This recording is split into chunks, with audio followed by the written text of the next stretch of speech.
para considerar.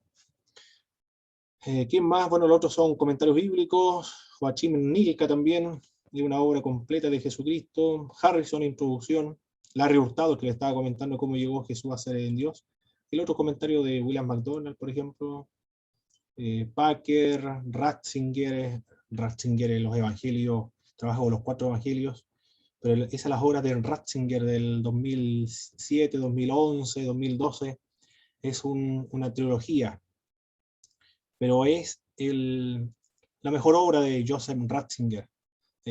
Merrill Tenney también, nuestro Nuevo Testamento, una introducción al Nuevo Testamento, y escritos jovánicos de Túñez y Alegre, Sonrilla y Chiquete, estos son latinoamericanos, son un comentario de la Sociedad Bíblica Unidas. Estas son las bibliografías que ustedes pueden adquirir para profundizar el contenido de la literatura juanina. Perfecto, ahora vamos a trabajar entonces con la introducción de esta obra. Y vamos a compartir pantalla. Cualquier pregunta a medida que nosotros vamos trabajando y avanzando, pueden interrumpir la clase activando los micrófonos o escribiendo en el chat también. No me doy cuenta a veces en el chat, pero si usted interrumpe la clase activando el micrófono no hay ningún problema.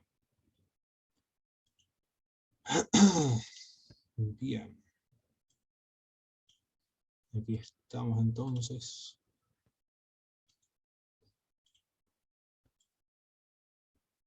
Ya.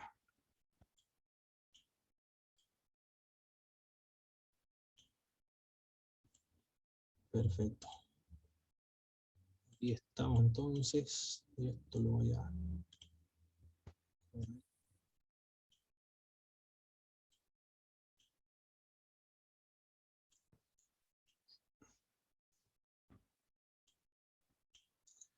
Muy bien.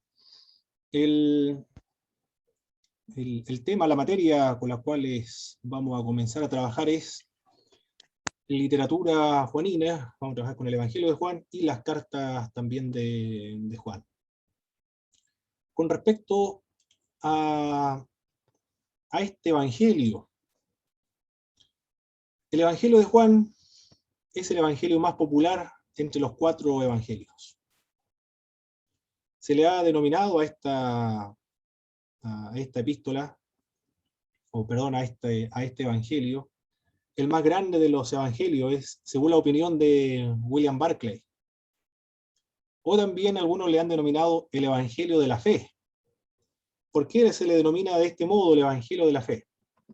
Porque tiene la finalidad y el propósito explícito, claro, lo muestra el autor, que la intención es que estas cosas se han escrito a vosotros para que sepáis que Jesús es el Cristo y para que creyendo en Él tengáis vida eterna, para que sepan que tienen vida eterna, para que crean y sepan y tengan vida eterna.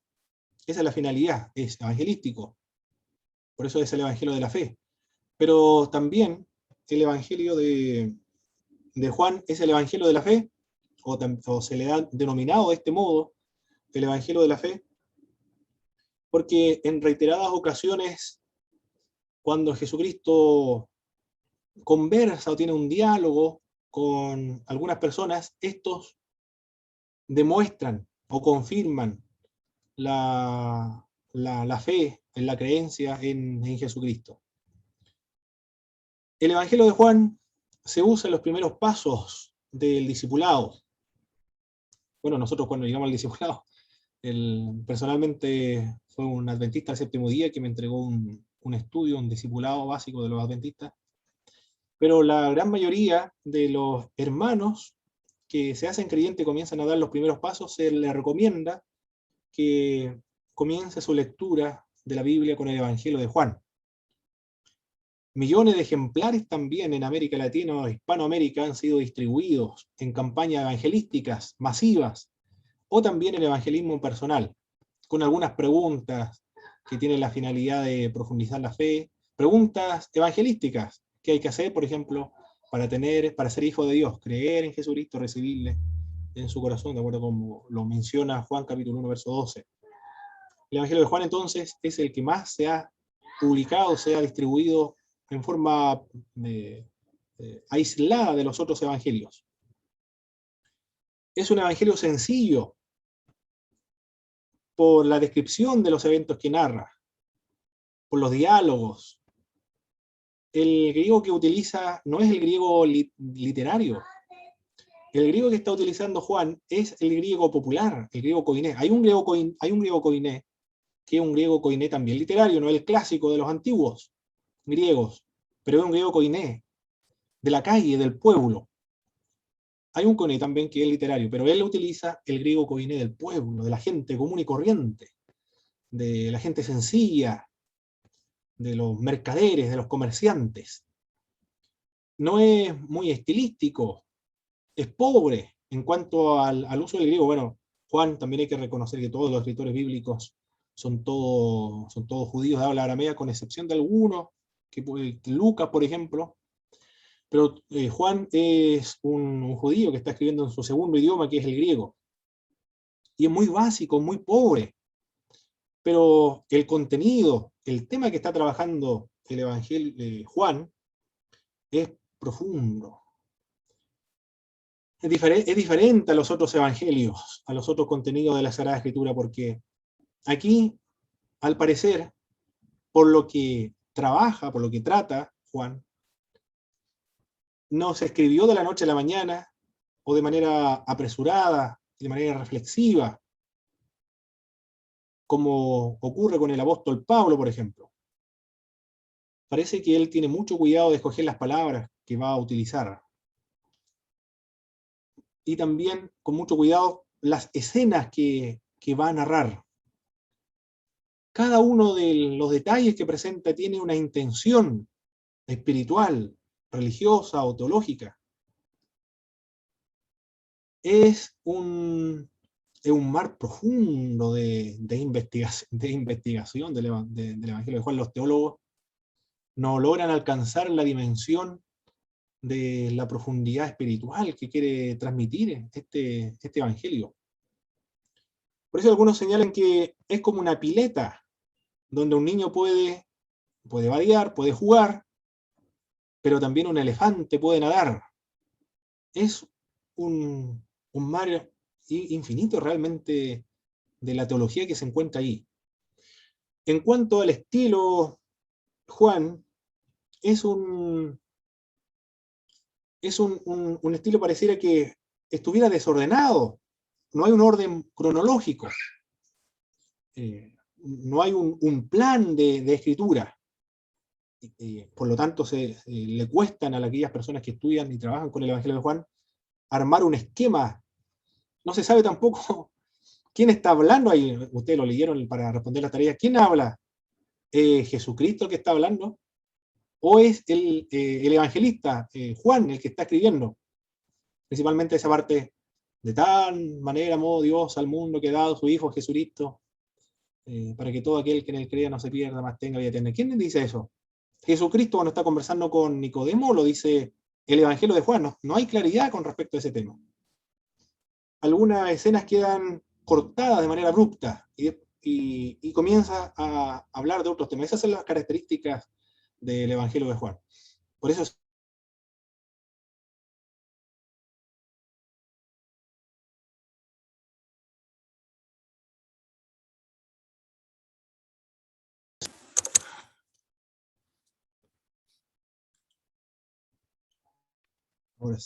ahora sí. Ahora sí. Se queda pegado a veces mi computador. Bien, eso en cuanto a este Evangelio. Pasemos a la siguiente entonces.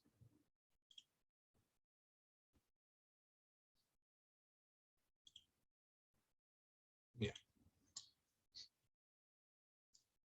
El Evangelio de Juan es un evangelio también diferente a los evangelios sinópticos.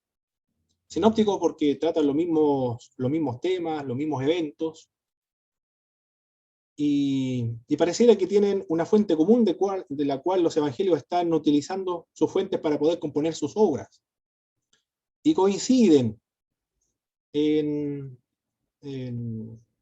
escenas importantes, trascendentales de la vida de Jesucristo, como por ejemplo la purificación del templo, el comienzo del ministerio del Señor Jesucristo, y el tema que sobresale en los evangelios, el reino de Dios, o el establecimiento del reino de Dios que es la tierra.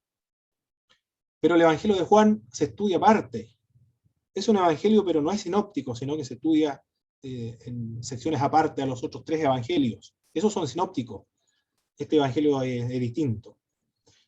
El evangelio de Juan difiere en la estructura y también difiere en los estilos a los sinópticos.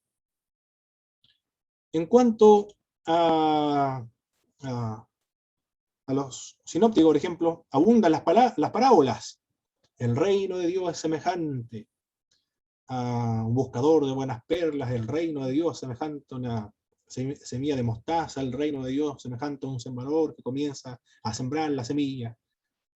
En cambio acá, en el Evangelio de Juan, hay ausencia de parábolas, no contiene parábolas, y apenas tiene 7 milagros.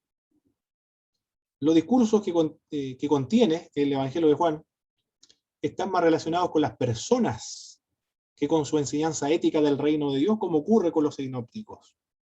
Conversa personalmente con Nicodemo, conversa con la samaritana, por ejemplo, con sus discípulos, con Pedro. El Evangelio es marcadamente teológico.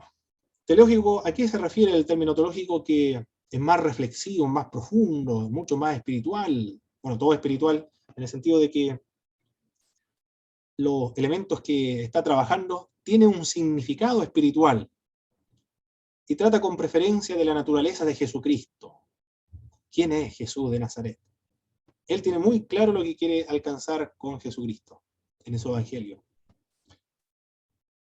¿Por qué él enfatiza 2 aspectos de Jesucristo, de la naturaleza de Jesús de Nazaret? Por las herejías. Él enfrenta las herejías. Las herejías surgieron juntamente con el evangelio. La herejía surge porque personas que tienen un trasfondo se convierten en Jesucristo y en ese proceso de conversión no abandonan todas sus raíces y costumbres ancestrales.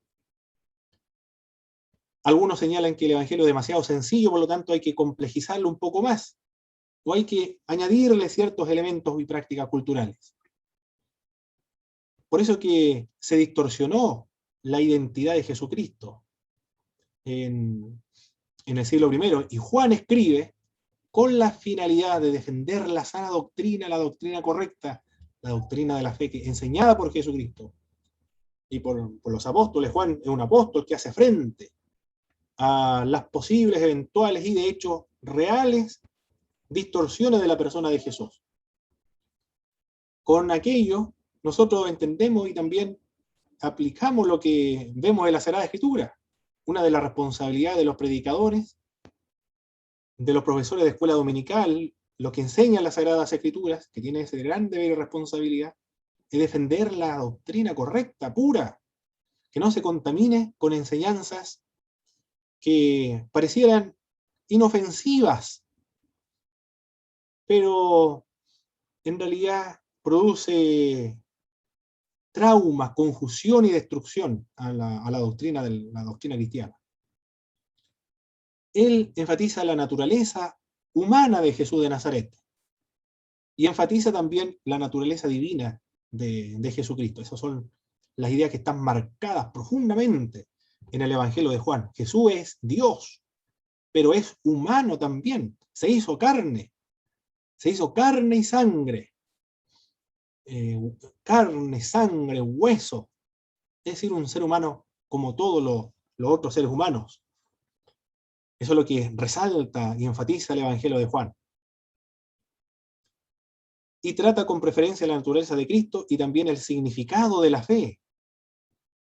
Emplea metáforas para referirse a la fe. Así como Moisés levantó a la serpiente en el desierto. Es lo que predicamos en la calle cuando salimos a predicar. Los textos. Así es necesario que el Hijo del Hombre sea levantado para que todo aquel que en él cree no se pierda. El mirar a Jesús. El mirar a Jesús es una metáfora para referirse a la fe. Recibir a Jesús es una metáfora para referirse a la fe. Comer a Jesús habla acerca de la fe. Seguir a Jesús es metáfora para referirse a la fe. El mirar es una metáfora para describir la confianza y la fe que debe tener el ser humano en la persona de Jesús. Para los sinópticos, Jesús no comenzó su ministerio sino hasta el encarcelamiento de Juan el Bautista. Para los sinópticos, encarcelan a Juan el Bautista y Jesús comienza su ministerio. Mientras que para el Evangelio de Juan indica que Jesús predicó durante un tiempo considerable, donde ambos ministerios coincidían. Juan el Bautista estaba predicando en la Transjordania, al otro lado de Jordán,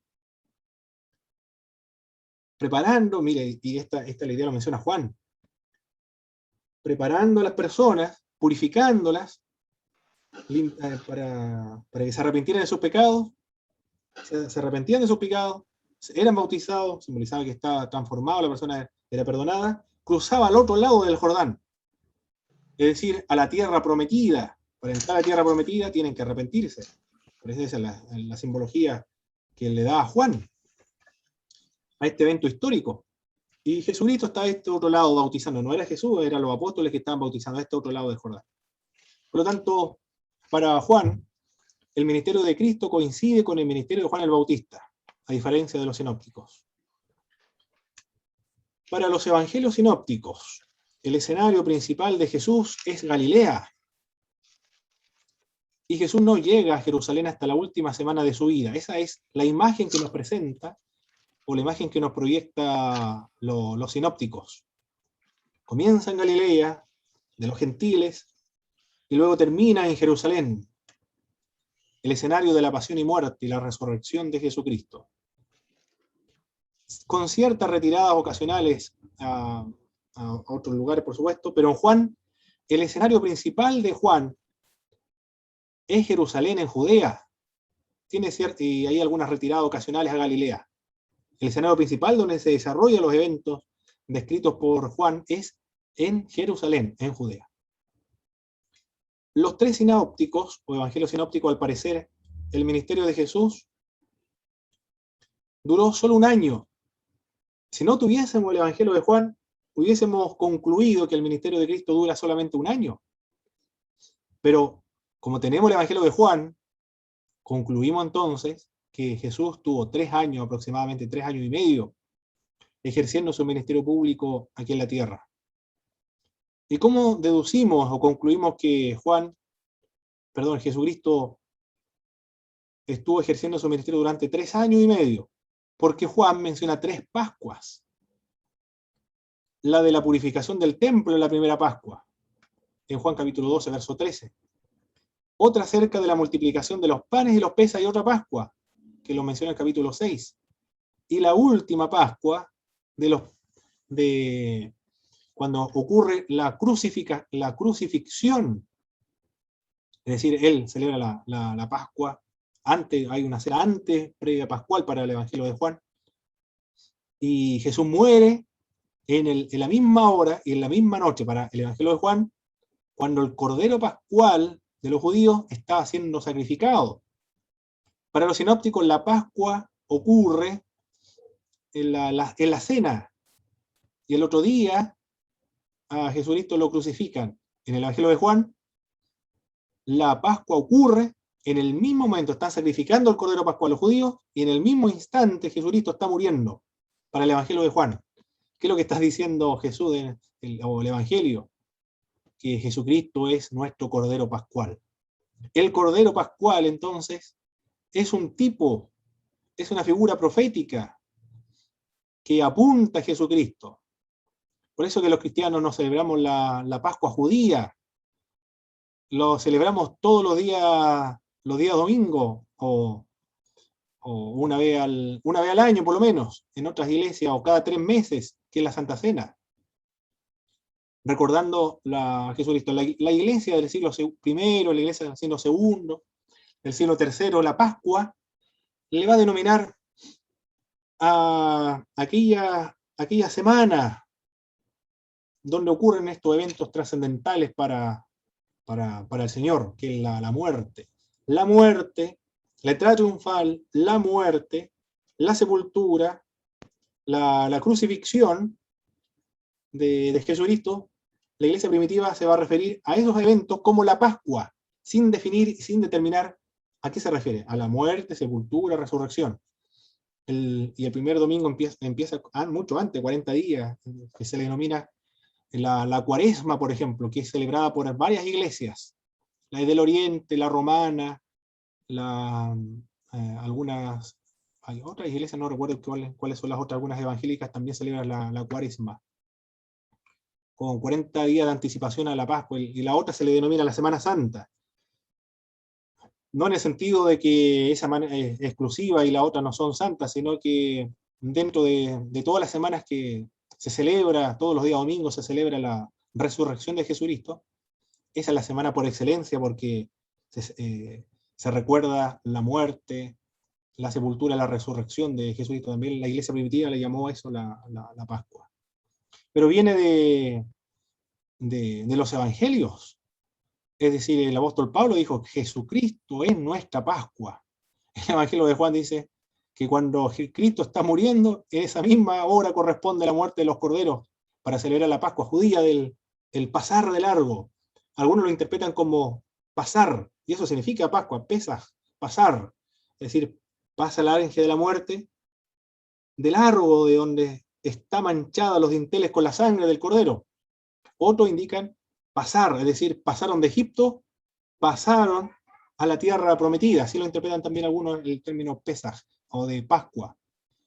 Para nosotros también es el momento donde ocurren el ángel de la muerte, el juicio de Dios que pasa de largo, porque Jesucristo, nuestro Cordero Pascual, es el que nos da esa protección. Las 3 Pascuas, Juan menciona 3 Pascuas, entonces se concluye que Cristo ejerció su ministerio durante 3 años y medio aproximadamente. Juan asigna la purificación del templo al principio del ministerio de Jesucristo y los sinópticos al final. En el capítulo 2 aparece la purificación del templo para Juan, pero para los sinópticos al final del ministerio de Cristo. ¿Cuántas purificaciones del templo hubieron? Una. Si hubieron una, ¿fue al comienzo o fue al final? ¿O hubieron 2? Juan menciona una y los sinópticos mencionan la segunda.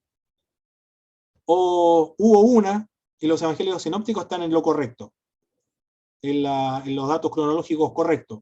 Y Juan, como es teólogo, o como quiere darle más significado espiritual, más significado más religioso, o un significado más teológico, menciona ese antecedente de la purificación del templo al comienzo para indicar que comienza a purificar la fe, o comienza a purificar el sistema religioso del judaísmo. No se sabe cuál será la correcta, si son 2 o fue una, no se sabe. Pero Juan lo menciona al comienzo de su ministerio.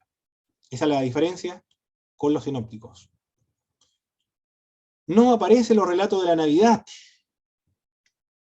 o el nacimiento de Jesucristo, no están allí esos datos. No hay establos, no hay pastores, no hay sabios del Oriente que vienen a visitar a Jesucristo cuando nace. Nada se cuenta del nacimiento, ni menos de la niñez de Jesucristo. Cuando Juan presenta a Jesucristo, lo presenta ya maduro, es decir, ya tiene la edad para comenzar el ministerio. Las características que tiene este Evangelio de Juan es un estilo simple, sencillo, muy fácil de apreciar. Pero la otra característica del Evangelio de Juan es que tiene un pensamiento profundo. Realmente todo lo que dice de Juan ahí en su texto tiene significado. Ninguna palabra, ningún evento, ningún hecho es aislado, es un apéndice, o es circunstancial, o incidental, o necesario para el relato, sino que tiene significado teológico en los antecedentes que menciona, como por ejemplo, cuando los soldados romanos No rompieron la túnica porque era de valor, era importante aquella túnica, no la hicieron pedazo. Y la túnica era sin costura, por eso no la hicieron pedazo. ¿Por qué la túnica de Jesucristo era sin costura? No tenía costura. Los predicadores de la prosperidad dicen que no tenía costura para indicar que Jesucristo era millonario, era multimillonario. Se vestía con las ropas más caras, más lujosas. Y así como Jesús se vestía, así también todos los creyentes deben vestirse. Es decir, todos los creyentes deben ser todos millonarios para demostrar que el Evangelio y la fe es riqueza y no pobreza, o prosperidad y no pobreza. Eso lo dicen los predicadores de la prosperidad. Pero Juan, ¿por qué menciona ese dato de que su túnica era sin costura? Juan ni siquiera habla, se refiere en la idea de la prosperidad, porque la doctrina de la prosperidad es moderna, es nueva. En los años 80 surge, en los años 90 ya se comienza a predicar, es decir, es muy, muy nueva esa doctrina. Juan lo menciona para indicar, para resaltar el ministerio o el oficio sacerdotal de Jesucristo. Flavio Josefo, un escritor del siglo I, señala que los sacerdotes son los que llevan ese tipo de túnica, esa ropa sin costura. Entonces, Juan lo indica ese dato muy importante para indicar que él ejerce el oficio sacerdotal y como sacerdote presenta una ofrenda. Y esa ofrenda, él mismo es la ofrenda del sacrificio. Y él es el Cordero de Dios, esa es la idea, eso lo viene comentando ya desde el comienzo. Pone gran énfasis en las fiestas nacionales o festividades de los judíos y en la participación de Jesús en los mismos. Se mencionan 3 Pascuas, la fiesta de los tabernáculos, de la dedicación. Se enfatiza más el ministerio de Jesucristo en Judea que en Galilea. No se presenta nuestro Señor hablando a grandes multitudes como ocurre con los sinópticos. La conversación de Jesús es personal, con algunos individuos en particular, como la mujer samaritana y Nicodemo. Se recalca, dice Everett Harrison, se recalca la divinidad de Jesús de Nazaret. Y así comienza la obra. En el principio, iniciando su obra, como comienza el Génesis. Esto es maravilloso porque el Génesis, ¿de qué está hablando el libro de Génesis, el capítulo 1? ¿De qué habla el capítulo 1 de Génesis?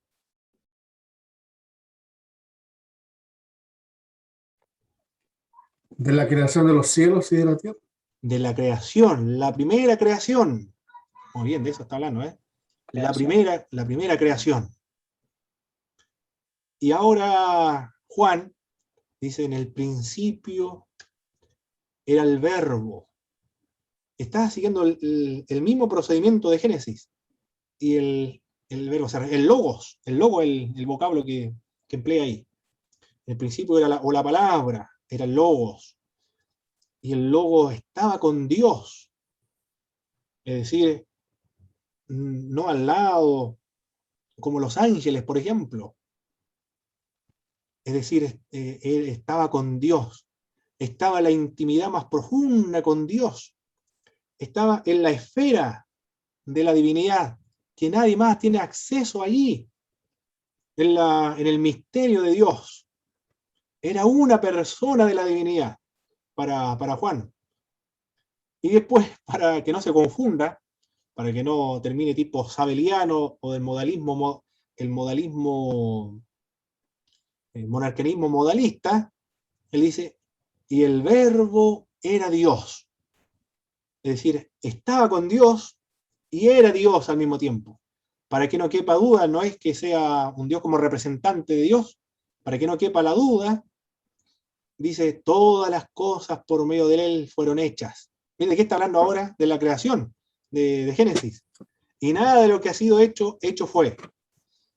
Entonces, está hablando acerca de una nueva creación, lo que lo menciona el apóstol Pablo después. El que está en Cristo, nueva criatura es. Las cosas viejas pasaron aquí, todas son hechas nuevas. Y también Pablo desarrolla esta idea más aún. de que nosotros estamos siendo transformados a una novedad de vida, una nueva creación, de acuerdo al hombre nuevo, al hombre perfecto, que es Jesucristo. Está hablando acerca de la nueva creación. La nueva creación es una nueva humanidad. Esta nueva humanidad está siendo transformada, es decir, está adquiriendo la imagen del segundo Adán, de Jesús de Nazaret. Está restaurándose la imagen de Dios. Eso habla, Juan enfatiza la divinidad de Jesús. Pero tampoco la enfatiza de tal manera que pierda su característica de humanidad, porque también enfatiza la humanidad del Señor. Muy bien.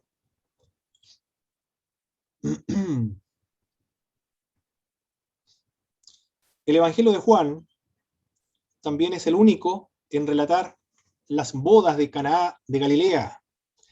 Él asiste a una boda, con eso confirma el matrimonio, su presencia está allí, realiza un milagro, y Juan dice, esto es el principio de las señales de Dios, o los signos de Dios.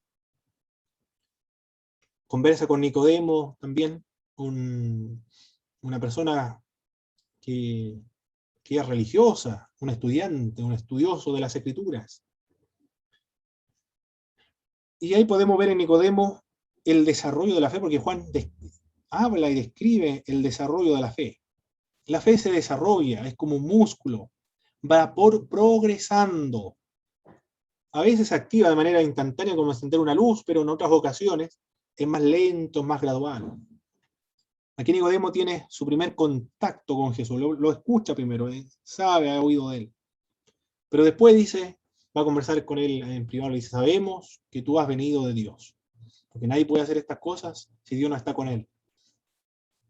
Y después lo defiende frente al Sanedrín, y finalmente se muestra públicamente como un seguidor de Jesucristo.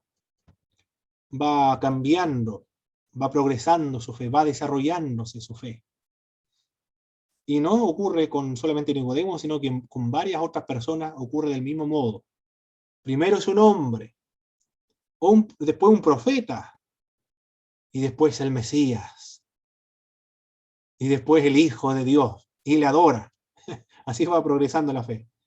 Es un hombre, es un profeta. ¿Quién es? Dice el ciego, ¿quién es? Recuperado ya. ¿Quién es? Para que yo crea, el que está hablando contigo, él es. Yo creo, Señor, le adoró. Termina finalmente con Tomás, diciendo, Dios mío y Señor mío, declarando a Cristo como Dios por el milagro de la resurrección. La historia de la samaritana no se relata en otros evangelios, solamente se narra acá, en el capítulo 4, la resurrección de Lázaro. Algunos señalan que las resurrecciones que presentan los evangelios sinópticos, el evangelio de Juan quiere enfatizar más todavía los milagros, por eso aparece el otro milagro de la resurrección de Lázaro. Es un poco irrisorio la actitud que tienen los judíos, principalmente los líderes, los representantes de la nación, con los milagros que está efectuando el Señor. Porque es evidente la resurrección que se ha efectuado con Lázaro, es evidente, algo notorio, todo el mundo lo vio, 4 días ya. Y se produce esta resurrección extraordinaria. Y para los judíos, como no querían creer en Jesús, no es que no creían, no querían, resistían.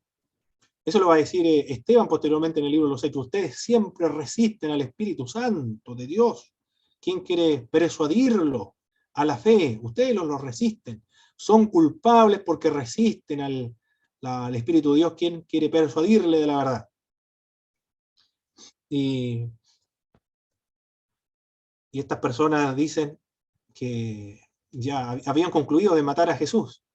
Y ahora, como la evidencia es tan grande, Lázaro está presente, está comiendo ahora con Cristo, y mucha gente lo está viendo a él. Acordaron no solamente matar a Jesús, sino matar a Lázaro también.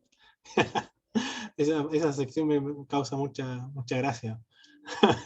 Me imagino la actitud de los fariseos, quieren matar otra vez a Lázaro. Es la incredulidad lo que produce, ¿eh? La testarudez, impresionante, el endurecimiento del corazón. Quieren matar la evidencia porque a pesar de la evidencia no creen. Porque el pecado produce eso, efectivamente. Hermano Pablo, Sí, una consulta, a lo mejor me perdí el hilo. ¿Cómo llegamos a esa conclusión de que ellos están procurando no solamente matar a Jesús, sino también a Lázaro? Juan Juan lo dice, el escritor, en el capítulo 12 creo que de Juan, lo menciona. A ver, aquí vamos a buscarlo. A ver, ¿dónde está?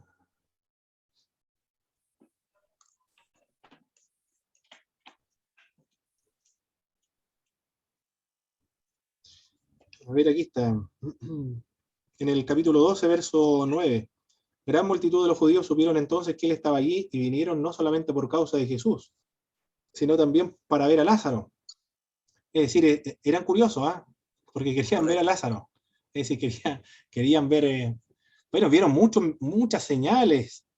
Por eso el Señor le molesta porque le dice, ustedes quieren ver señales, señales no le da, no se les va a dar más señales, pero muchas señales que el Señor ha hecho.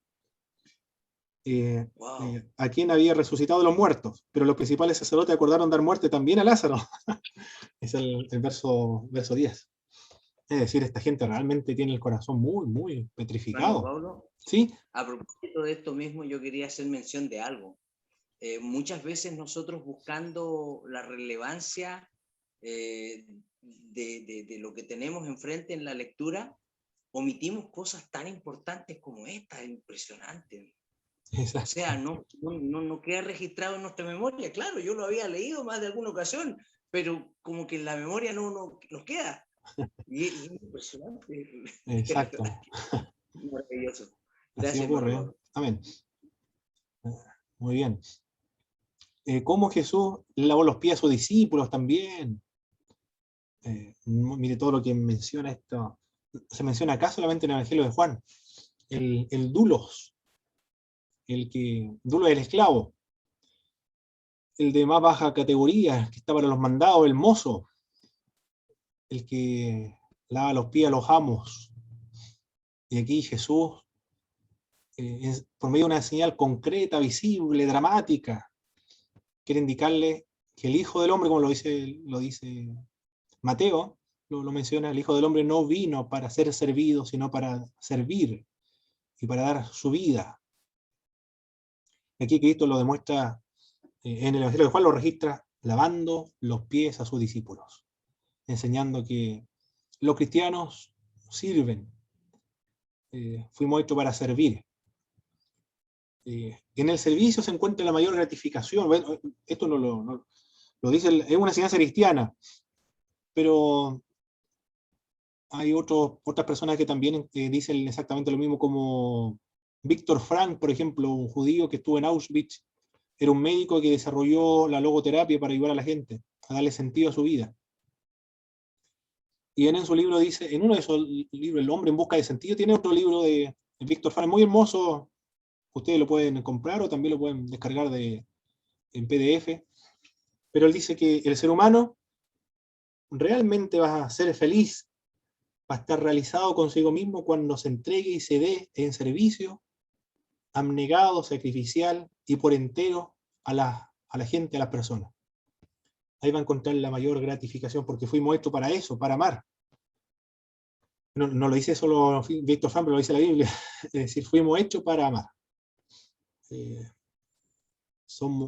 Fuimos también ahora redimidos para amar. Es el primer mandamiento, amar a Dios, amar al prójimo como nosotros mismos.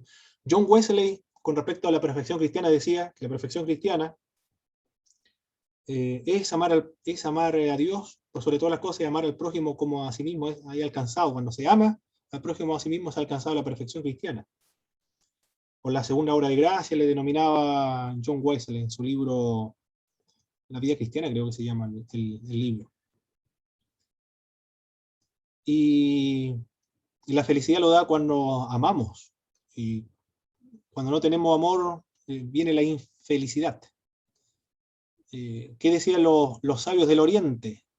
Los sabios orientales, los cristianos del Oriente, principalmente aquellos del monacato, que amar al prójimo o amar a los enemigos. ¿Por qué se le debe amar a los enemigos?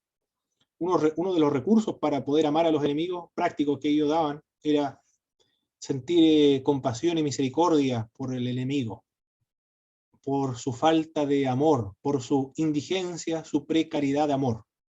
Por eso se le debe amar, porque fuimos hechos para amar, pero él está precario en esa condición, es un indigente para amar. Y de hecho el cristianismo consiste en eso, en amar a los enemigos. En el servicio se demuestra, el amor. Por eso Cristo lo hace con un ejemplo dramático, ¿eh? Lavando los pies a sus discípulos. Se espantó Pedro, ¿eh? Como nos espantaríamos nosotros igual. Señor, de ningún modo eso ocurra conmigo, ¿cómo me va a lavar los pies? Y luego viene la enseñanza del Espíritu Santo, se encuentra acá en el Evangelio de Juan. Sopló el Espíritu Santo convence de pecado, juicio, justicia. Venid todos los que, a mí, todos los que tienen sed y beban, como dice la Escritura, de su interior correrán ríos de agua viva. Esta expresión río de agua viva se refería a los escritos del Antiguo Testamento, principalmente del profeta, del libro de Ezequiel.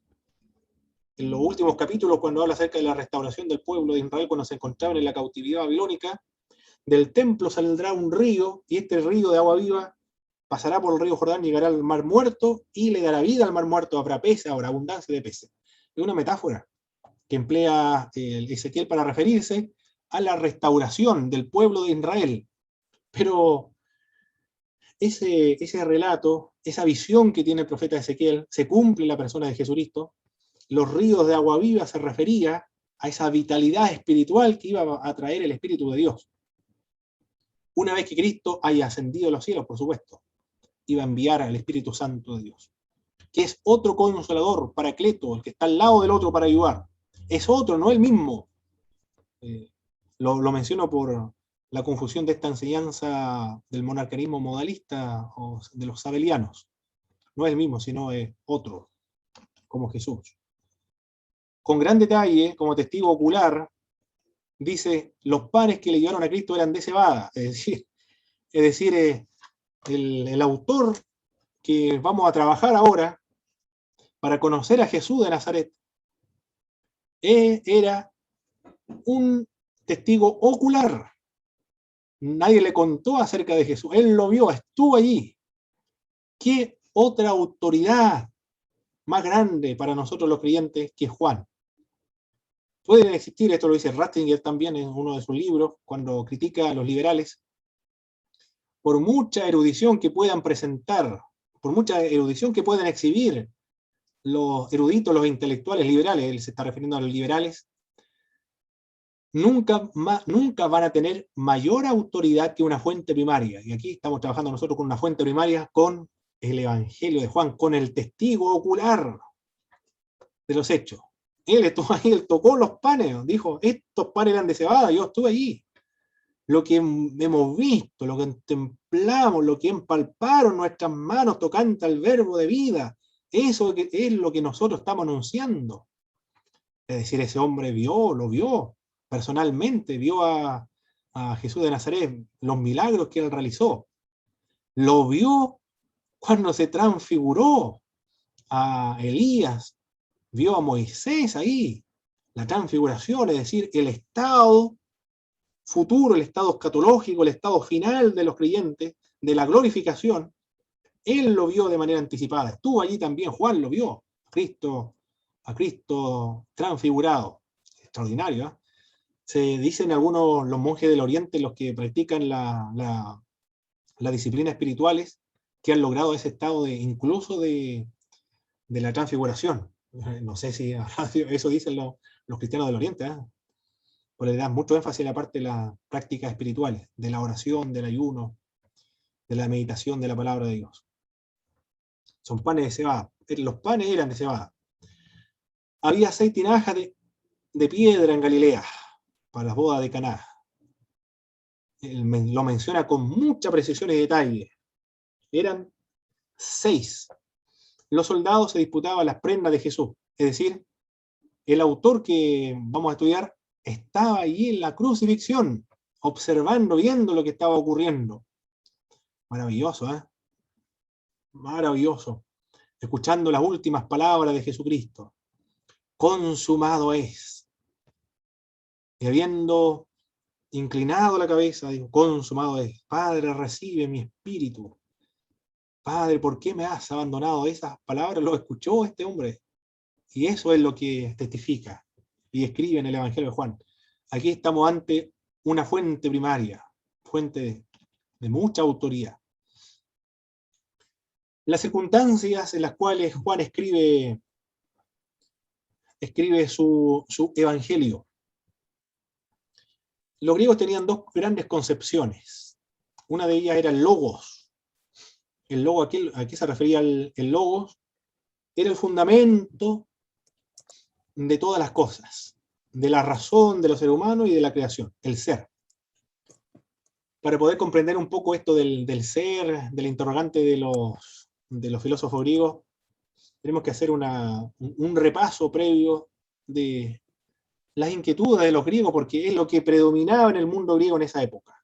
Y Juan lo va a plantear. Está relacionado porque lo que plantea Juan, las construcciones de las oraciones, de las escenas, apunta a hablar acerca de Jesús como el logos. Y de hecho eso dice, en el principio era el logo, y el logo estaba con Dios y el logo era Dios. Él es el pan verdadero, es la vid verdadera, es la verdad.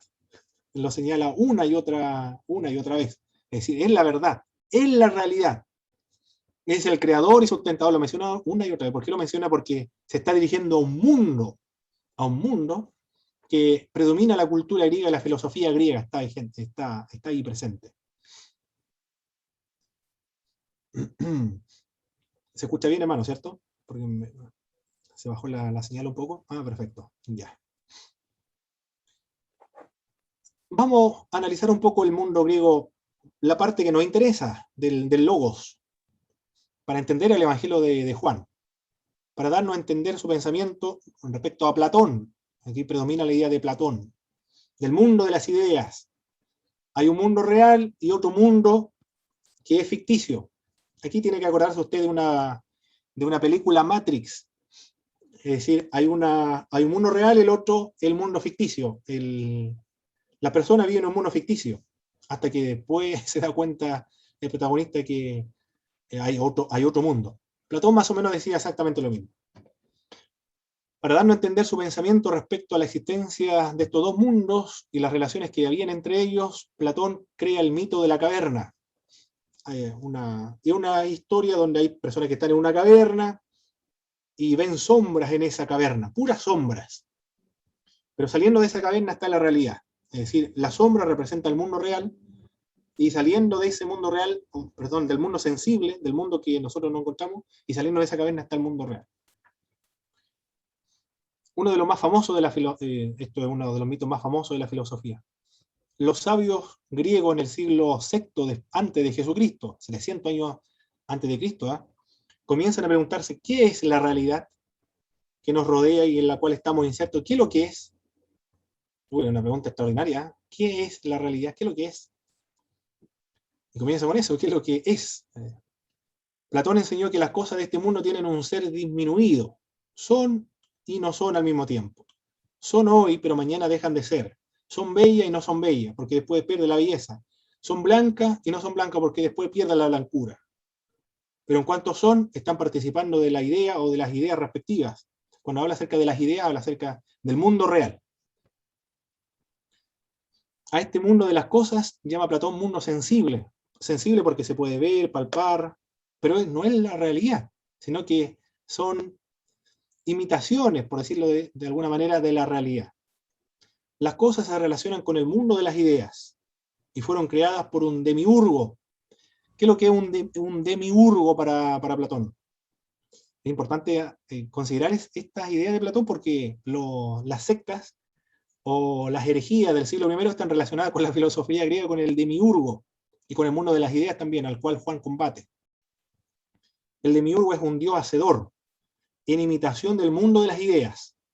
Es decir, hay un mundo real y el demiurgo crea otro mundo, pero que está relacionado con el mundo de las ideas, que están relacionados de alguna manera. Las características de las ideas, para Platón, la idea es el mundo real. Las características de las ideas son su unicidad. ¿A qué se refiere su unicidad? Son únicas. Por ejemplo, hay una sola idea de blancura, una sola idea de un árbol, una sola idea de caballo. No hay más idea, porque se supone que es perfecta, es absoluta la idea de un caballo de un árbol. Son eternas también. Es decir, estas ideas, este mundo real, siempre han estado presentes, siempre han existido. Y hay un problema que Juan lo va a decir, lo va a contrastar. También es perfecta. El mundo de las ideas es independiente también. ¿A qué se refiere esta idea de independiente? El mundo real, el mundo de las ideas existe, aunque el objeto aquí en el mundo sensible no exista. Por ejemplo, aunque no existiera un árbol, en el mundo de las ideas, la idea del árbol está presente allí, aunque acá no exista. No depende de la existencia del objeto aquí en este mundo, en esta tierra. A eso se refiere que es independiente, es inmutable, es decir, en el mundo de las ideas no cambia, siempre está presente. Siempre está la idea de árbol, de caballo, de una nieve o de la blancura, siempre está en esa idea. Para él el ser verdadero está en el mundo inteligible, está constituido por las ideas. Esa es la verdad, el mundo de las ideas.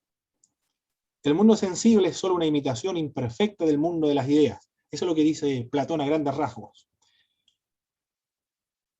Y cerca del año 100 después de Cristo se escribe este evangelio. Para ese entonces el cristiano se había trasladado al mundo gentil. Ya no solamente estaba en Judea, en Jerusalén, sino que después se traslada a Samaria, a Roma, hasta lo último de la tierra, es decir, hasta el Imperio Romano. Se comienzan a formar las comunidades cristianas. Y después predomina ya, hay más cristianos gentiles que cristianos judíos. Los griegos tenían dos grandes concepciones, el logos. Para los griegos, el logo era la mente de Dios. Es el responsable de la majestad del universo, decían los griegos, con respecto al logos.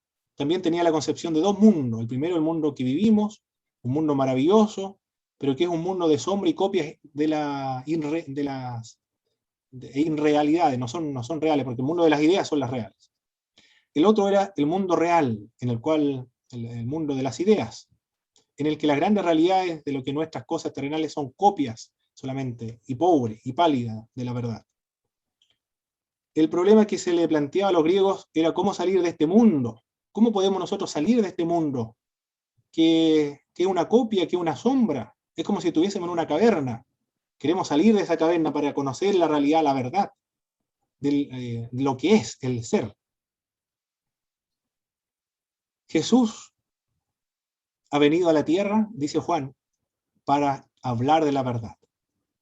Juan dice que Jesús es la realidad que ha venido a la tierra. Se lo está presentando como si estas personas fueran griegos. Jesús es la verdad, por eso es el camino, es la verdad, es la vida. Jesús es la verdad, es la luz verdadera, lo dice en el 1:9. Es el pan verdadero, es la vid verdadera, le pertenece el juicio verdadero. Cada milagro de Jesús, Juan lo interpreta como manifestación de la gloria de Dios, de la realidad de Dios. Este Jesús es el creador, es el sustentador de todas las cosas. Él es el logo. Lo que los griegos han estado más de 600 años especulando, hablando, reflexionando. ¿Qué es el fundamento de todas las cosas? ¿Cómo se fundamenta lo que nosotros pensemos? ¿Quién es el que sostiene el mundo? ¿Qué es lo que es la realidad? Después de 600 años, Juan le dice, lo que ustedes han estado reflexionando y pensando con respecto al logos, yo se lo presento. Jesús es el logos. Él es la realidad. Él es el sustentador, el creador. Si ustedes piensan es por Cristo. Si ustedes conocen es por Jesús. Si ustedes existen es porque por Jesucristo. Para conocer la verdad, la realidad, deben conocer a Jesús de Nazaret. Para salir y escapar de este mundo sensible donde es irreal, deben seguir a Jesucristo. Conoceréis la verdad y la verdad os hará libres.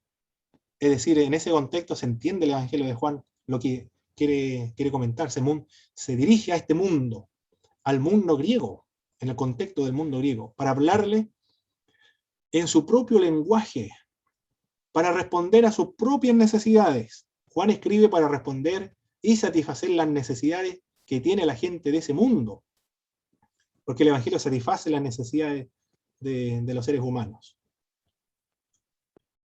Jesús es la respuesta para los griegos para liberarse de este mundo irreal. Muy bien.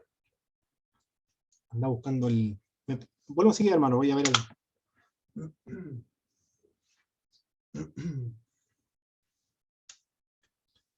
No tengo la hora. Si alguien me dice la hora, por favor, mi hermano. Y me avisa cuando estemos 5 minutos antes de terminar, por favor. 10:05 p.m. Perfecto, muchas gracias, hermano. Bien. ¿Quedó clara esa parte, hermano, no? ¿O está muy confuso? ¿O está muy denso esa parte que les comenté anteriormente? ¿Quedó claro? ¿Verdad? O más o menos claro. Muy bien. Ya. Continuemos entonces. Dos herejías que combate Juan. Juan combate las herejías. Nuestra responsabilidad como cristianos. Nuestro deber es preservar la doctrina bíblica, la doctrina correcta que se ha enseñado en estos 2000 años de antigüedad, de historia del cristianismo. No nacimos ayer, sino que somos una fe milenaria. Si pensamos y también nos relacionamos y estamos en comunión y consideramos hermanos a Abraham, Isaac, Jacob, entonces ya llevamos casi 5000 años con esta fe en el Dios de Israel, el Dios de Abraham, Dios de Isaac, Dios de Jacob, en nuestro Dios, Jesús de Nazaret. La herejía no suele ser una falsedad total. A menudo se produce cuando se subraya exagerando algún elemento de la verdad. Se produce la herejía. Cuando se enfatiza, se exagera un elemento de la verdad. Eso dice William Barclay. Aquello que señala que el ser humano se encuentra en un estado de inconsciencia en la muerte, enfatiza los textos bíblicos. Todos los hombres que nacen saben que han de morir, pero el que muere nada sabe. Se enfatiza esos textos bíblicos para referirse a que el ser humano está inconsciente de la muerte, pero se omite los otros textos bíblicos. Hay dos herejías que Juan intenta objetar. La secta de los seguidores de Juan el Bautista, que se encuentra en el libro de los Hechos. Nosotros solamente nos hemos bautizado con el bautismo de Juan, pero del bautismo de Jesús, del Espíritu Santo, jamás lo habíamos escuchado. Eso se encuentra en Hechos 19. La secta de los seguidores de Juan el Bautista. Habían ciertos cristianos, principalmente de origen judío, que asignaba a Juan el Bautista una posición demasiado elevada, muy, muy importante, muy elevada. Por eso que Juan dice, es necesario que yo mengüe y él crezca. Eso dice Juan cuando que sienten algunos discípulos celos de que los apóstoles de Jesucristo están bautizando más gente de Juan el Bautista. Juan el Bautista dice, es necesario que yo mengüe, más Cristo crezca. Es importante lo que dice Juan el Bautista. Nosotros debemos desaparecer y nuestros nombres no deben importar para que Cristo sea exaltado. Cristo debe recibir la gloria y la honra. Solo Cristo, la gloria y la honra. Y nosotros nada. Menguar, desaparecer, disminuir, volvernos en siervos y en esclavos, sin ninguna honra ni privilegio ni algún renombre, puesto que la gloria es para Cristo. Eso lo enseña Juan. Es necesario que yo mengue, más Él sea glorificado. Además que cuando Cristo es glorificado, nuestro corazón salta de alegría. Cuando se escucha un himno, una alabanza en la calle, se conmueve el corazón, porque hablan acerca de Jesús de Nazaret.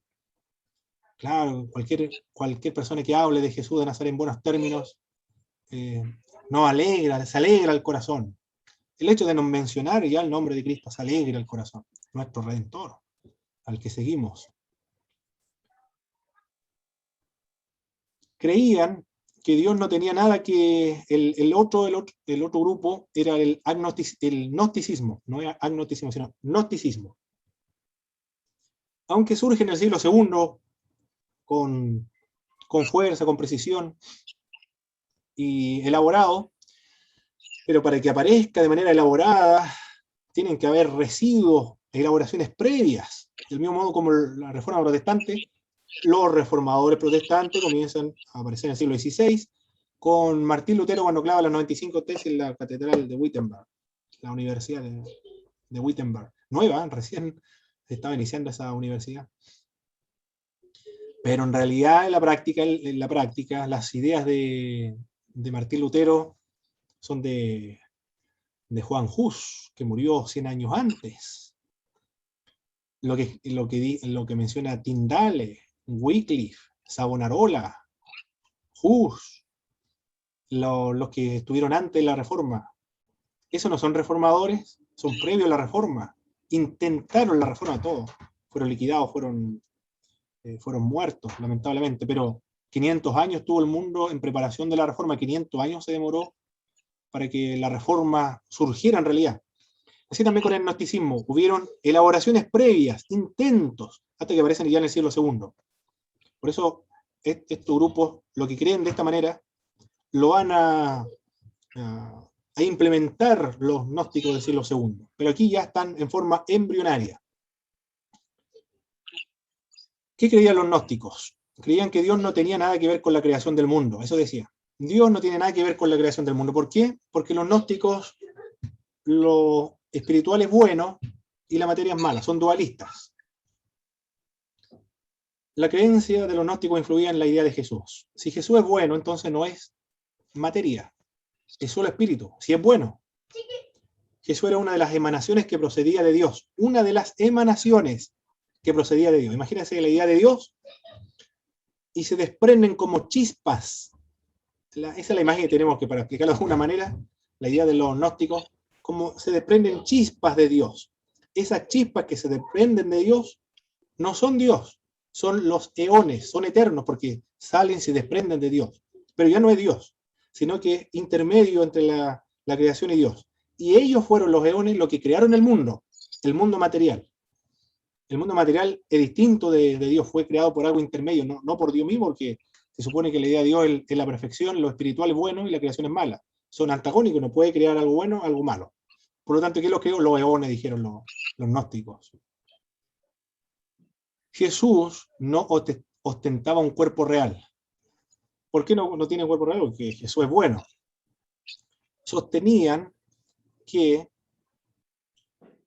cuando estuvo en la tierra no dejaba huellas, porque su cuerpo no tenía peso ni sustancia. Era una aparición, era algo inmaterial, visible pero inmaterial. Jesús recibió a Cristo en el Jordán y luego en la crucifixión lo dejó. Es decir, los gnósticos decían que Jesús es un ser humano, los gnósticos decían Jesús es uno, inmaterial, pero después viene el Cristo, que viene de Dios. Por lo tanto, son dos personas. Uno es Jesús y el otro es Cristo. Súper raras las ideas que se llaman estos grupos, pero ahí surge la herejía. En una oportunidad estaba Antonio Piñero en una entrevista en España, y el entrevistador le dijo acerca de Jesucristo: no digas Jesucristo, porque Jesús es uno y Cristo es otro. Fueron los cristianos los perseguidores, los que acabaron con los gnósticos. Ellos fueron los que hicieron que fuera uno, lo identificaron como uno, pero es un error, dijo, porque Jesús es uno y Cristo es otro. Decisión del río Jordán. Eso es lo que enseñaban los gnósticos. Estas creencias socavaban la humanidad de Cristo por un lado y la divinidad de Cristo por otro lado. Juan enfatiza, más que cualquier otro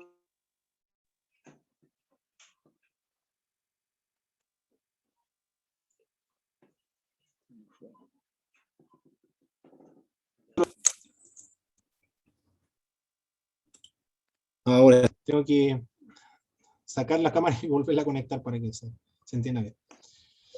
Muy bien, estamos de que el Evangelio de Juan, más que cualquier otro, enfatiza la humanidad de Jesús.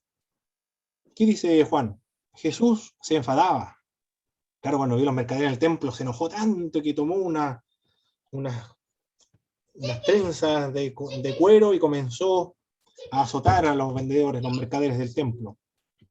Sentía cansancio también. Cansado del camino, se sentó junto al pozo. Sentía hambre. Simpatizaba con los que tenían hambre y miedo. Sentía dolor y lloraba con los que estaban de duelo. Sintió sed. Por otra parte, más que ningún otro, enfatiza la divinidad de Jesús de Nazaret. Jesús es antes que Abraham. Es antes que el mundo existiera. Bajó desde el cielo. Yo soy el pan verdadero que descendió del cielo, dijo. Es omnisciente, de manera que no sabía que, es decir, no había necesidad, dijeron los discípulos, que nadie le enseñara nada porque ya él sabía todas las cosas. Era omnisciente. Él mismo ofrece su propia vida. A mí nadie me puede quitar la vida, dijo él. Yo mismo la doy. Y tengo poder para darla y para volverla a tomar, dijo el Salvador a sus discípulos. Y en el epílogo dice, Dios mío y Señor mío. Y esta confesión es lo que constituye el meollo de la identidad de Jesús. Comienza en el Evangelio de Juan. En el principio era el Logo estaba con Dios, el Logo era Dios. Y después termina con la otra confesión de Dios, Dios mío y Señor mío. Tomás para referirse a Jesús. Eso es lo meollo, lo central del Evangelio de Juan. Los gnósticos eran dualistas. Ya expliqué cuál es la idea del dualismo, hermanos. ¿A qué se refiere la idea de los dualistas? Que la carne es mala y el espíritu o lo inmaterial es bueno. Perfecto. Esa es la idea del dualismo. Los gnósticos eran dualistas. Separaban la materia del espíritu. El espíritu es bueno, la materia es mala. El ser absoluto produce una serie de emanaciones, sustancia eterna, esto le llaman los eones, formada por parejas, cuya perfección va decreciendo, decían ellos. El mundo es una etapa intermedia entre lo divino y lo material. Cristo es un eón, decían los gnósticos. Es un eón. Descendió al mundo donde ha tomado un cuerpo aparente para enseñar el camino hacia Dios. Miren lo que enseñaban los gnósticos. Un neón es diferente de Dios, que creó el mundo, pero es inmaterial y es eterno al mismo tiempo, pero no es Dios. En cambio, Juan corrige esta idea. En el principio era el logo estaba con Dios, y el logo era el mismo Dios. Los gnósticos decían que Dios no pudo haber creado el mundo porque lo bueno no puede crear lo malo, que es lo material. Y Juan que dice, todas las cosas por medio de él fueron hechas, y sin él nada de lo que ha sido hecho fue. Es decir, el Dios es el creador. Termina con la idea del dualismo. No hay ningún dualismo acá para la mentalidad del cristianismo. Más bien es holístico. Todo está relacionado con Dios. Y todo está consagrado por el creyente. Cualquier cosa que pisa es sagrado para el creyente. Cualquier actividad que realice el creyente se vuelve algo sagrado. No hay nada sagrado para el creyente. Ya sea que comamos, bebamos, trabajemos, nos recreemos. Todo es sagrado, porque somos cristianos. De la perspectiva cristiana es así. Todo se hace para la gloria de Dios. No hay nada que no hagamos para la gloria de Dios. Es diferente la idea de los dualistas. Los hombres son almas, son chispas de luz o divinidad, caídas en la materia a consecuencia de choque del combate entre el bien y el mal, enseñaban. Estas almas necesitan ser liberadas de manera urgente para volverse a Dios, a unirse a Dios. Bueno, la idea es semejante, unirse a Dios. El cristianismo también habla acerca de esto, de unirse a Dios. Pero la idea de la salvación es distinta a los gnósticos. La salvación consiste en un esfuerzo y un trabajo intelectual. El Evangelio de Tomás dice lo siguiente: el reino está dentro de vosotros y está fuera de vosotros. Cuando lleguéis a conoceros a vosotros mismos, entonces seréis conocidos y os daréis cuenta de que sois los hijos del Padre que vive. Es muy difícil entender qué es lo que quiere decir un gnóstico con esto. Los escritos gnósticos de Tomás no se entienden muy bien. Por eso que los evangelios, como eran sencillos, se entendían, eran utilizados por la iglesia, y por eso la iglesia lo reconoció como inspirado, porque se utilizaban. Aquellos textos que eran utilizados por la iglesia fueron considerados inspirado por el Espíritu Santo de Dios. Mi hermano, ¿Sí, hermano Jaime? en la PowerPoint anterior me parece que tenía un error, me parece. A ver, vamos a ver. Volvamos al anterior. Se demora en volver, ¿eh? A ver, Abajo, al final abajo dice, Jesús recibió a Cristo en el Jordán. ¿No será, puede ser que sea Juan recibió a Cristo en el Jordán? No. Esto es lo que enseñaban los gnósticos. Los gnósticos Ya, decían que Jesús era uno y Cristo es otro. ya. Que Jesús, el inmaterial, un eón, algo que no tenía cuerpo, carne, hueso, no tenía, porque era una especie de holograma. Cuando caminaba por la playa no dejaba huellas porque no tenía sustancia ni peso. Y Cristo es otro. Y Cristo vino en el río Jordán, en el bautismo, vino Cristo a tomar posesión de Jesús. Y luego en la crucifixión lo dejó. Es decir, el que murió allí en la crucifixión fue solamente Jesús. Pero aparentemente murió porque tampoco no tiene carne. ¿Cómo lo pueden crucificar a alguien que no tenga carne? Murió en apariencia. Y Cristo lo dejó en otra parte. De hecho, en el Evangelio de Tomás, parece en el Evangelio de Tomás u otro evangelio gnóstico, decía. ¿Por qué Tomás? Porque se supone que Cristo está conversando con Tomás en una cueva lejana frente a la crucifixión. Y le dice, mira, al que están crucificando es a Jesús, pero no soy yo, es decir, Cristo. Entonces tú dile a mis hermanos que el que murió allá es Jesús y yo soy otro, yo soy Cristo, yo no morí. Y el que está muriendo allá en realidad es en apariencia solamente, porque él no tiene carne ni sustancia. Y esa es la idea que trabaja el Evangelio de Tomás. ¿Alguno? Sí, hermano Díaz. Esa es como una idea, parece que se la leí a Leonardo Boff, que dice que Jesucristo resucitó en el corazón de los apóstoles. No me recuerdo muy bien, algo así. Quizás, no sé si lo habrá dicho metafóricamente o literalmente, habrá que leerlo bien, lo que dice Leonardo Boff. Yo sé que de la teología de la liberación, pero no sé si será... debe ser ortodoxo, yo creo. No creo que sea... Habría que leerlo bien, ¿eh? ¿Qué dice de Jesús? Vamos, Sí, bueno, a ver. me llamó la atención eso. Esas son algunas tareas pendientes. Tengo que leer los libros, los autores de la teología de la liberación. Leonardo Bosch, Segismundo, otro. He leído solamente el de Gustavo Gutiérrez. Bueno, tengo que leer harto también. El otro de Jesús de Nazaret, de Hans Kühn, también me falta leerlo. Bien. Está bien escrito, hermano Jaime, sí, esa es la idea de los gnósticos. Gracias, hermano. Muy bien. Los propósitos por los cuales fue escrito el Evangelio de Juan. Parece que se escucha un retorno. Aquí parece que ahí es. El propósito por los cuales Juan escribe su Evangelio: presentar claramente a los gentiles el Evangelio y combatir las herejías. En ese sentido, el Evangelio de Juan es evangelístico. Estas cosas han escrito para que creáis que Jesús es el Cristo y para que tengáis vida en su nombre, vida eterna. Más claro no puede ser este Evangelio. ¿eh? Ningún otro Evangelio precisa con tanta exactitud su propósito, su intención. Pero también apologético, defender frente a las herejías, ya dijimos, de la secta de los seguidores de Juan el Bautista y también los gnósticos. Merrill Tenney dice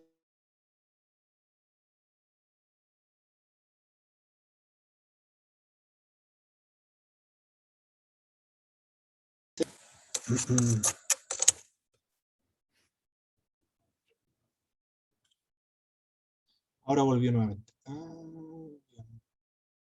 ¿Se escucha ahora, cierto, hermanos? ¿Se escucha bien? Perfecto, ya, muy bien. Merrill Tenney dice entonces que posiblemente el Evangelio de Juan se escribió para suplementar lo que los evangelios sinópticos no mencionan. Aunque no hay pruebas de que Juan lo haya conocido, es probable por la ausencia de la infancia de Jesús que sí conocía los evangelios sinópticos. lo que dice Merrill Tenney en cuanto a los propósitos. Carson y Moo, estos autores son pesos pesados en el mundo académico, Doug Carson y Douglas Moo. El Evangelio de Juan no solo tiene un propósito evangelístico, dicen ellos, sino que tiene un campo de evangelización concreto, los judíos de la diáspora y los prosélitos. Aunque esta es solo una opinión de la minoría, dice él, las alusiones al Antiguo Testamento muestran que los lectores a los que Juan escribe conocen las escrituras del Antiguo Testamento. Conocen su traducción de las expresiones semíticas. Cuando habla acerca de expresiones hebreas o arameas, lo traduce Juan, indicando que entonces está escribiendo para judíos, pero que hablan otro idioma que el griego. De la diáspora, por eso son de la diáspora, o griegos que se han hecho prosélitos, es decir, que están asistiendo a las sinagogas. Muestra que está escribiendo a gente que normalmente se desenvuelve en el mundo de los griegos, dice Carson y Moo. ¿Quién era Juan? Juan, su padre era pescador de Galilea, y su madre era Salomé. Demostró su intolerancia y su crueldad al negarle a un hombre echar fuera demonios en el nombre de Jesús, porque no seguían a los discípulos. Quiso hacer descender fuego del cielo cuando los samaritanos no le dieron hospedaje a Jesús. Pidió, era interesado, porque pidió a su mamá que intercediera ante Jesús, para que cuando Jesús estableciera su reino, a él y a su hermano lo dejara uno en la mano derecha, el otro en el lado izquierdo, es decir, como gobernante. Es decir, querían gobernar cuando se estaban yendo a Jerusalén, y Jesucristo ya estaba yendo a Jerusalén para que lo crucificaran, lo escupieran, lo torturaran, lo mataran, y en dar su vida, en sufrir. Ellos estaban pensando en reinar. Increíble, lo encontramos en esa... Es decir, totalmente un pensamiento, pero contradictorio con el pensamiento de Jesús. Iban por otro camino ellos. Bueno, la idea del Mesías era que un conquistador que iba a establecer el gobierno terrenal aquí en la tierra, y ahora y ya, no en su segunda venida.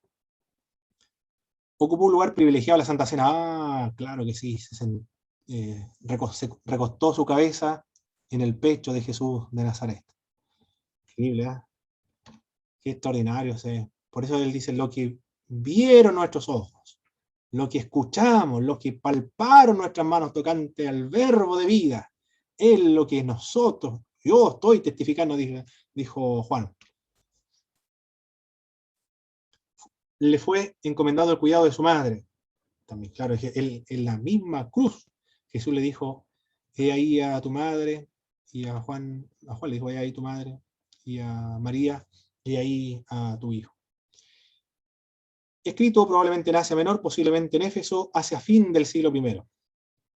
Era judío, acostumbraba a pensar en aramaico, en arameo, porque es el idioma que hablaban los cristianos, los judíos de esa tierra, aunque su evangelio fue escrito en griego. Era un judío de Palestina, que tenía un conocimiento personal del país, de Jerusalén, sus alrededores, lo conocía muy bien, los menciona con precisión, y la distancia también. Era un testigo ocular de los acontecimientos que menciona. Según el capítulo final, se le identifica como el discípulo amado. Probablemente era más joven que los demás discípulos. Estaba asociado íntimamente con Pedro, eran pescadores, y que estaba muy cerca de Jesús en la Santa Cena. Y en el proceso también estaba muy cerca, estaba en la cruz, junto con Jesús, viendo al crucificado. Irineo de León, 180 después de Cristo, identificó al discípulo amado como Juan, uno de los 12. Ese es el discípulo amado, Juan, que vivió en Éfeso hasta la época de Trajano, dice Irineo, es decir, hasta el año 98. De muchacho, Irineo había conocido a Policarpo. ¿Y quién era Policarpo? Obispo de Esmirna, quien supuestamente habría conocido personalmente a Juan. Eso es lo que dice Irineo. Policarpo me dijo que el discípulo amado era él mismo, que se encuentra en el Evangelio de Juan. Posteriormente, la opinión de Irineo recibió el espaldarazo eclesiástico. Dijeron, sí, él es el discípulo amado, Juan, el apóstol. Se caracteriza por la unidad y la cohesión del Evangelio de Juan, dice Raymond Brown. Hay transiciones abruptas llamadas aporías entre algunas partes de Juan, por ejemplo, con con solo transiciones mínimas en el capítulo 4, termina en Galilea, y en el 5 presenta a Jesús en Jerusalén. En el capítulo 6 está Jesús de nuevo en Galilea. Son muy cortantes y abruptos los cambios de escenario. Los destinatarios, la gran mayoría de los eruditos dice que el cuarto evangelio no estaba dirigido a un grupo específico, un grupo cultural específico, judíos, romanos o griegos, sino al mundo, especialmente al mundo de los creyentes. Parece que es así porque el Evangelio de Juan comienza así. En el mundo estaba y el mundo fue hecho por medio de él, pero el mundo no lo conoció. De tal manera amó Dios al mundo que dio a su Hijo. Siempre estaba empleando el término mundo para describir a Cristo y su ministerio. Perfecto, estimados hermanos. Muy bien, terminamos justo a la hora. Perfecto. Vamos a dar un repaso. ¿Por qué el Evangelio de Juan difiere de los evangelios sinópticos? Vamos a comenzar con el hermano Christopher. Solamente una idea. ¿Por qué es diferente el Evangelio de Juan a los evangelios sinópticos? Su contenido teológico. Muy bien. Hermano Didier.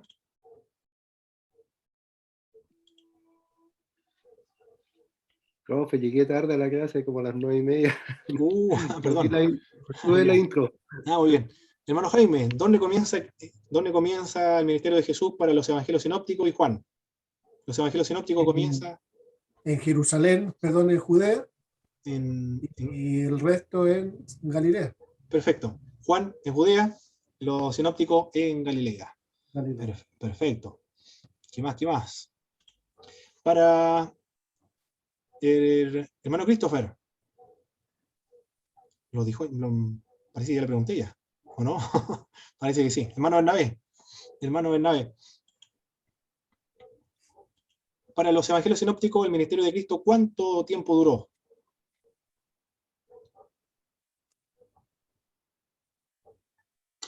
Igual me integré medio tarde. Perdón. Un año. Muy bien. ¿Y para Juan? Hay 3, ¿eh? 3 años. ¿Y cómo sabemos que son 3 años? Año y medio. Por la Pascua. 3 Pascuas. 3 Pascuas, perfecto, excelente. Perfecto, muy bien. ¿Qué evento exclusivo narra Juan que no se encuentra en los sinópticos? Hermana Ruth. La samaritana, el lavado de pies. Muy bien, ese uno. Hasta ahí. Vamos a preguntar a otro hermano. Hermano Gabriel. ¿Qué otro evento? El lavado de pies. El lavado de pies, ¿qué más? La cena con la junta o la cena con Lázaro. Muy bien, la resurrección de Lázaro. Perfecto. Hermano Vicente. Otro evento que narra Juan y no lo mencionan los sinópticos.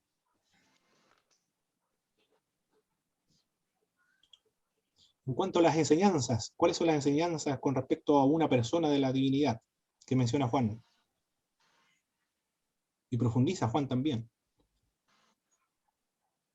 Que Jesús era Dios y era hombre. Bueno, también habla acerca de eso, pero es con respecto al Espíritu Santo, profundiza la doctrina del Espíritu Santo el Evangelio de Juan. Hermana Belén, ¿qué otro evento menciona Juan y que no se encuentra en los Evangelios sinópticos? La conversación con Nicodemo. Perfecto. La conversación con Nicodemo. Hermana Danay. Las bodas de Caná de Galilea. Muy bien. Parece que lo habían dicho ya. Hay alguien que dice Sarai y Lorena. ¿Quién será? Sarai y Lorena. Soy yo, el hermano Mitchell. Hermano Mitchell. Hermano Mitchell. Muy bien. Falta un último evento que narra Juan y que no se encuentra en los Evangelios sinópticos. Una escena cuando Jesús está en la cruz y están los soldados romanos. Y hermano, en realidad no, ¿para qué si no? Igual que los dos hermanos, igual como llegué tarde. Perfecto, ya. Muy bien. Muy bien. ¿Cuál hermano Jaime? La túnica sin costura. Perfecto, la túnica sin costura. Perfecto. Chitón. Muy bien. Hermano Adán, ¿cuáles son las herejías que combate el Evangelio de Juan?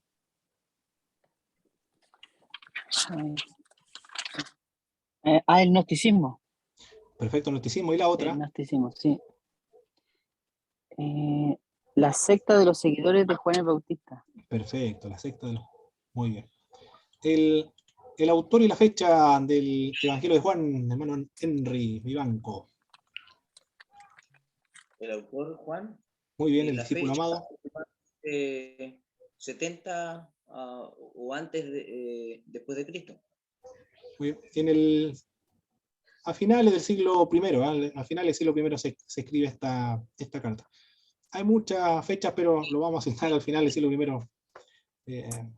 Algunos dicen 95, 98, 100 después de Jesucristo. Perfecto, muy bien. Mañana ya trabajamos con el capítulo 1, 2 del Evangelio de Juan. Esta parte fue Tengo una duda, mi hermano. la introducción. Sí, hermano Jaime. ¿Me podría explicar